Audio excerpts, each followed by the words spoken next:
பணிவு பட்டங்கள் தரும். வணக்கம் மக்களே. குருகுலத்தில் ஆருணி என்கிற இளவரசன் படித்து வந்தான். மிகவும் அடக்கமானவன். குருவின் கட்டளையை அப்படியே நிறைவேற்றும் குணம் அவனிடம் இயல்பாகவே இருந்தது. ஒருமுறை குரு விவசாயம் செய்த வயலுக்குள் கால்வாயிலிருந்து சிறிது சிறிதாக உடைப்பு ஏற்பட்டு பயிர்கள் மூழ்கிவிடும் அபாயம் ஏற்பட்டது.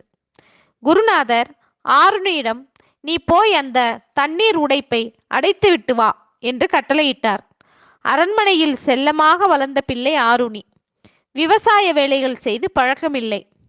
மண்வெட்டியுடன் சென்றவன் உடைப்பை அடைக்க எவ்வளவோ போராடினான்.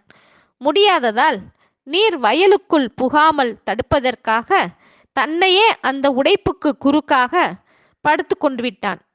அவனை தாண்டி ஒரு சொட்டு தண்ணீர் கூட வயலுக்குள் போகவில்லை.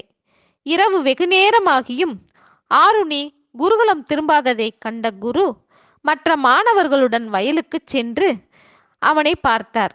ஆருணி கால்வாயின் உடைப்பை மறைத்தவாறு படுத்திருப்பதையும் தண்ணீர் வயலுக்குள் வராமல் பயிர்கள் பாதுகாப்பாக இருப்பதையும் கண்டு ஆச்சரியமடைந்தார். ஆருணியிடம் இருந்த குருபக்தியை அறிந்து மனம் நெகிழ்ந்தார். அவனை எழுந்து வரச் செய்துவிட்டு அந்த உடைப்பையும் சரி செய்ய வைத்தார்.